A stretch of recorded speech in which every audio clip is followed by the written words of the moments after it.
Assalamualaikum guys. Di video kali ini kita akan membahas tentang biolistrik. Kita dari kelompok 38. Nama saya Oriza Sativa.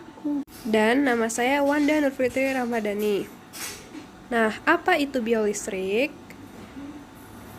Biolistrik adalah energi yang dimiliki setiap manusia yang bersumber dari ATP, di mana ATP ini dihasilkan oleh salah satu energi yang bernama mitokondria melalui proses respirasi sel. Biolistrik juga merupakan fenomena sel. Lalu, bagaimanakah cara kerja biolistrik? Tegangan sel dibagi menjadi dua, yaitu tegangan sel konstan dan tegangan sel berubah. Nah, tegangan sel berubah itu disebabkan oleh rangsangan internal dan eksternal, serta pemanfaatan listrik tubuh dalam menangani pasien, yang menyebabkan terjadinya pulsa tegangan. Apa sih manfaat biolistrik dalam kesehatan medis? Yang pertama ada EKG atau ekotrokardiogram. Digunakan sebagai alat tapis penyakit jantung iskemik selama uji stres jantung. Yang kedua ada EEG atau elektroensefalogram. Digunakan untuk diagnosis perubatan serta kajian neurobiologi. Yang ketiga ada transcutaneous electrical nerve stimulation atau disingkat dengan TENS. Digunakan untuk merangsang sistem saraf dan periferal motor yang berhubungan dengan perasaan melalui permukaan kulit dengan menggunakan energi listrik dan terbukti efektif untuk merangsang berbagai tipe nyeri.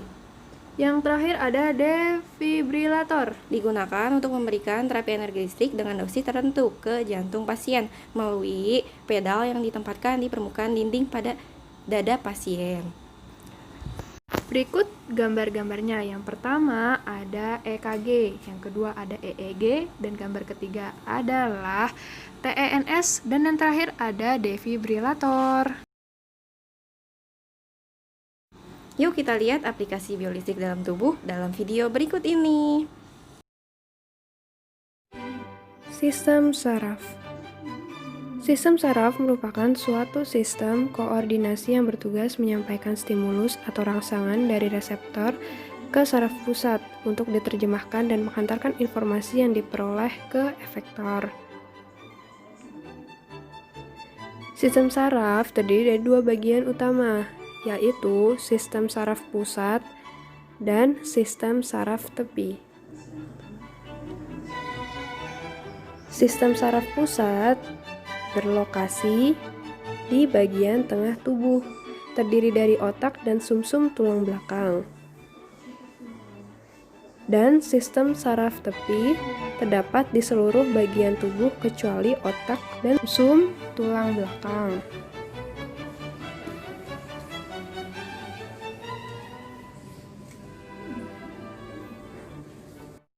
Sistem saraf dibangun oleh jaringan saraf. Jaringan saraf terdiri dari neuron dan sel-sel glia. Neuron membawa atau menghantarkan impuls saraf. Glia merupakan sel-sel pendukung neuron. Sel-sel pada sistem saraf yang membawa impuls saraf disebut dengan neuron. Nah, ini dia gambar neuronnya.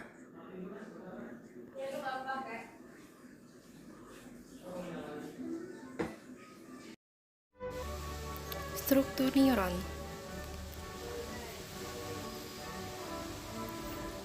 Yang pertama, dendrit, bertugas menerima sinyal dari reseptor maupun neuron-neuron lainnya.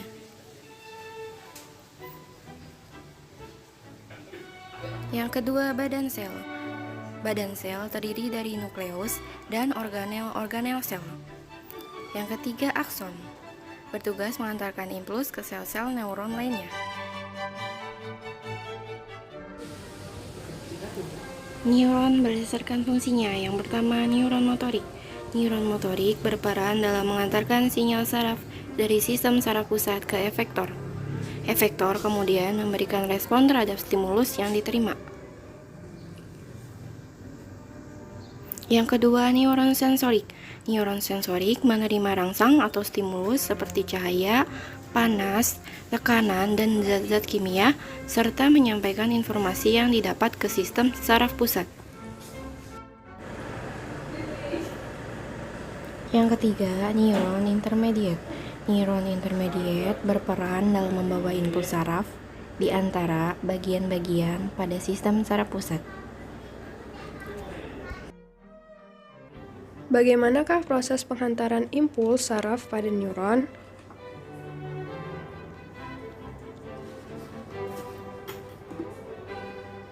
Neuron merupakan sel-sel yang mengantarkan impuls, yaitu impuls saraf. Ketika akson dalam kondisi aktif, akson mengantarkan impuls saraf. Kondisi ini disebut juga dengan potensial aksi.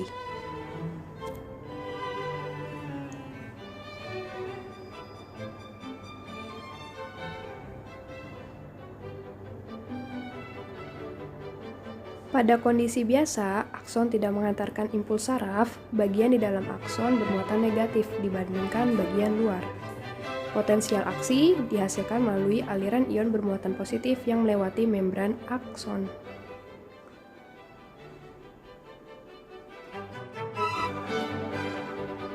Ketika saluran ion Na+ terbuka, ion Na+ bergerak masuk ke dalam akson. Hal ini menjadikan bagian dalam akson menjadi bermuatan positif.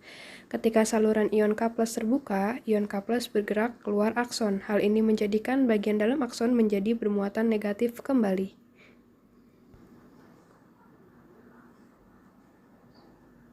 Saluran ion Na+ terbuka, ion Na+ bergerak masuk ke dalam akson, bagian dalam akson menjadi positif. Saluran ion K+ terbuka, ion K+ bergerak keluar akson, bagian dalam akson menjadi negatif kembali.